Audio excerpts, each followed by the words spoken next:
Start with a general virtual assistant, guys. The reason why I say this is because um, when I first started outsourcing, I actually hired 2 virtual assistants full-time at the exact same time, and I hadn't planned on it, but I did that.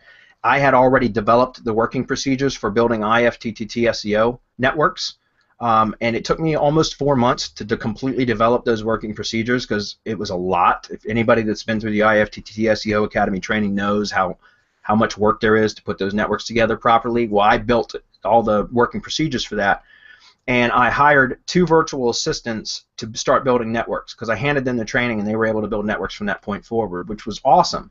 However, I spent 4 months managing my business and creating working procedures. What I should have done, 100% on my own, what I'm saying is I was running my business. I was already tapped out on time. Like, I didn't have any more time left. So I literally gave up 2 hours of sleep at night. When I decided I was going to do this, I said, okay, I'm giving up 2 hours of sleep at night. Those 2 hours I'm going to work on working procedures.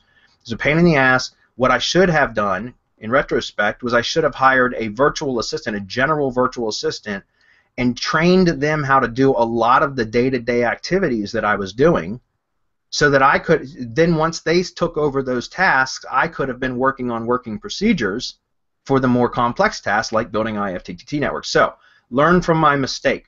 Don't hire a specialist unless, like very specialized virtual assistants, unless there are particular tasks that you do a lot or repetitively that happens, that like daily or weekly or something that requires a specialist that you train to do just that one task. What I recommend instead is that you go after a virtual general assistant, somebody that can help you with multiple tasks like administrative stuff, repetitive tasks like we've mentioned, that kind of thing, and train them to do that, because that will free up so much of your time that you can reinvest back into developing working procedures, systems basically, for your more complex tasks, if that makes sense.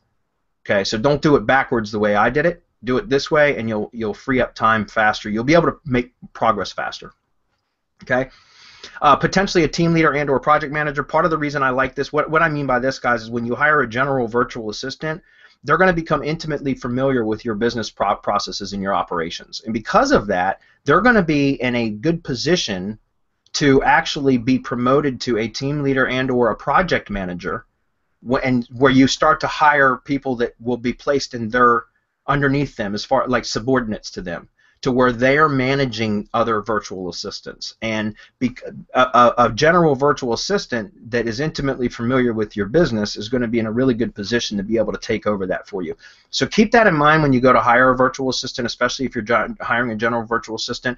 You want to ask questions during the interview process, which we'll get to in a few minutes.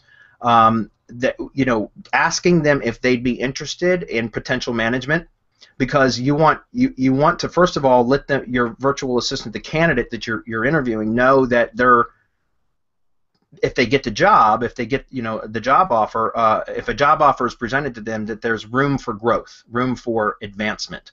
So that makes them happy, number one. But number two, you want somebody that desires that, because believe it or not, some people, they don't want that responsibility, and so you want to get to the bottom of that up front. Doesn't mean that you still wouldn't hire that general virtual assistant. It just means that you still would need to look for somebody that would want management potential going forward, if that makes sense.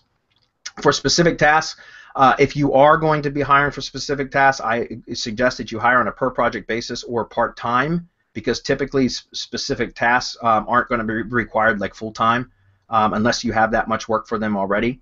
So I recommend that you do that on a per project basis, or you do it on part-time. Like you say, okay, I've got 5 hours worth of client reporting that needs done every week for whatever reason, then I'm going to hire a virtual assistant for just that one task, and I'm going to hire them for 5 hours a week. Does that make sense?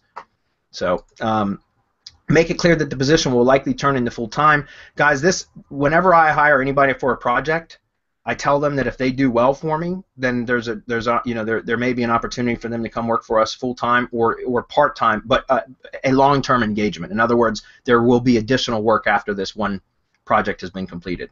Okay. Use project management app to monitor progress. We talked about Trello and Asana and Basecamp and now Flow. Those are really, really important, guys. Schedule management hours and require reports. This is to minimize your risk as an employer.